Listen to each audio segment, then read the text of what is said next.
Let's make these delicious enchiladas. So I start off by adding some oil to my pan. Listen, I know my pan looks dirty, but it's clean. It's just stained. So if any of y'all know how to get this pan clean, because I love it, let me know in the comments. So I have my heat on about medium, and I don't want to cook these to where they're crunchy. I just want to heat them up so they are pliable, and when we go to roll, they're not going to break on us. So I like to take the tortilla out and put it on the next tortilla that's going to go in to absorb that oil. And I am just going to repeat that process. I'm using about 15 tortillas.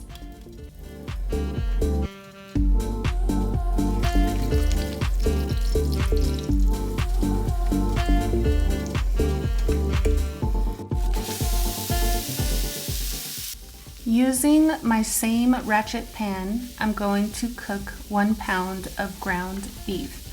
You can use ground turkey, you can make some shredded chicken, shredded beef, whatever protein you'd like.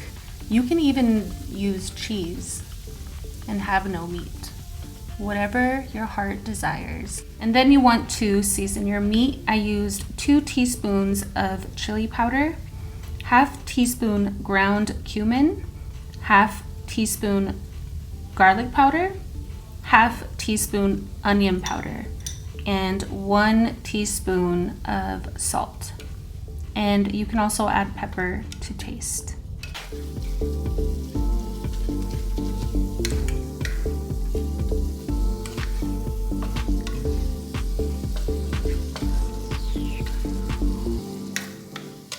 I'm still using medium heat. You basically just want to move everything around, get it nice and cooked. No one likes raw meat. And then I'm going to add this to a bowl. I did drain the fat, but I didn't record that part. And then in my same ratchet pan, I'm going to take 4 tablespoons of oil. Love using the same pan. That means less dirty dishes. Yay. And then I'm going to take 1/4 cup all-purpose flour, making a roux. And I'm just gonna move that around. I should have used a whisk, but I really didn't want to dirty any more dishes. Story of my life.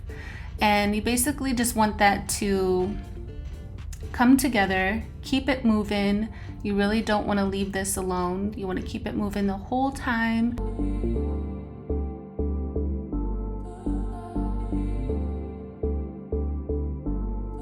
And make sure you check the description box because I will leave the ingredients and recipe down below for reference, and also give this video a thumbs up. I did turn my heat down just a bit. It's a little lower than medium. And then I'm going to start adding my seasonings.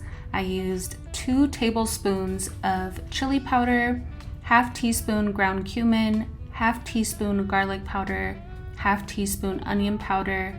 Now you want all of that to come together, so give it a really good mix. Again, keep things moving.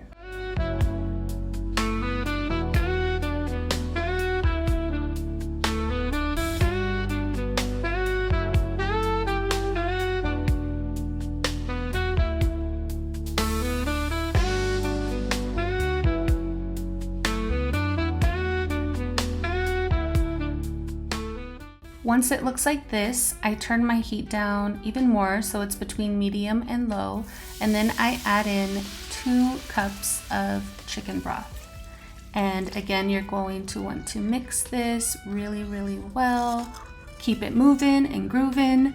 Remember, we added that flour, and that's our thickening agent. So this is going to thicken up as it simmers and turn into that beautiful enchilada sauce texture that we want.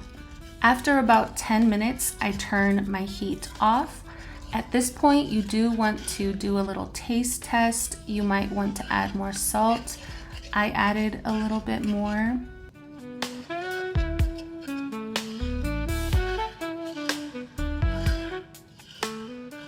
Next, I am going to grate 16 ounces of Colby Jack cheese.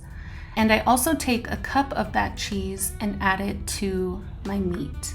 And then I'll mix that up.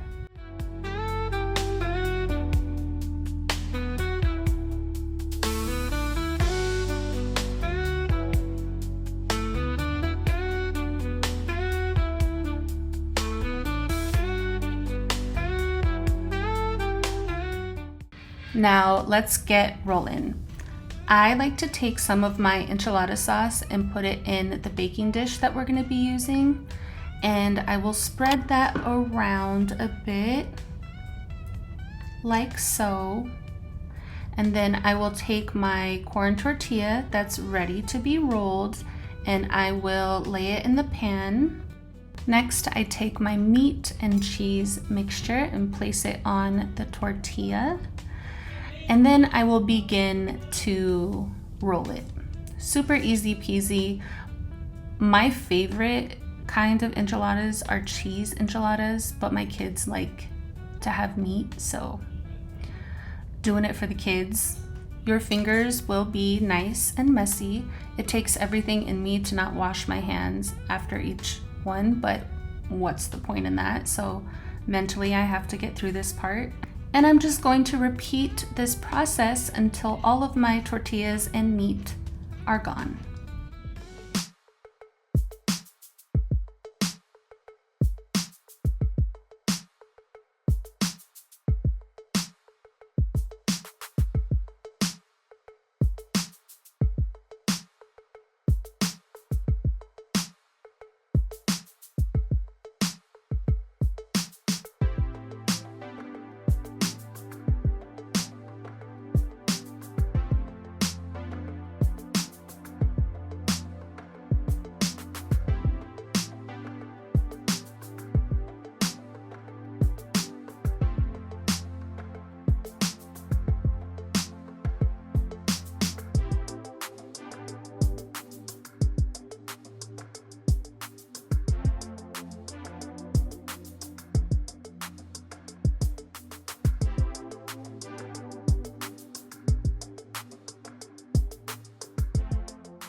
Now it's cheese time, my favorite time.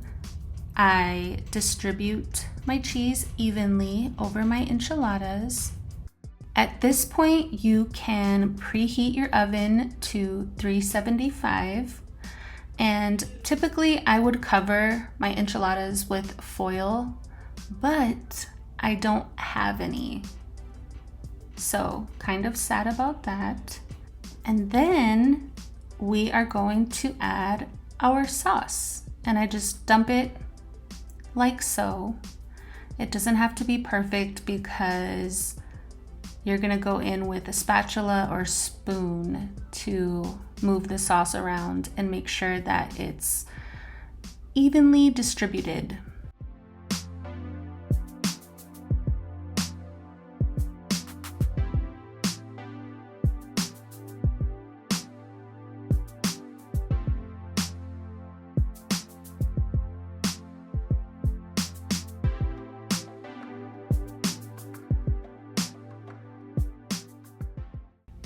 Okay, so I know these don't look amazing, but they will, I promise. So you're going to pop these in the oven. Again, if you have foil, cover them. Set your timer for 30 minutes and voila. Look at these. Look at them. They look so delicious. They are so delicious. I hope you guys try this recipe out. My kids love these. I know it's not like the authentic way of making enchilada sauce, which I actually really want to try making enchilada sauce with actual chilies. I will, wish me luck. But for now, this is a pretty easy recipe. You can top them with whatever toppings you'd like. My kids like lettuce and sour cream, so that's what we're using today. Let me know if you try this recipe out and subscribe for more dinner ideas. And until next time, peace.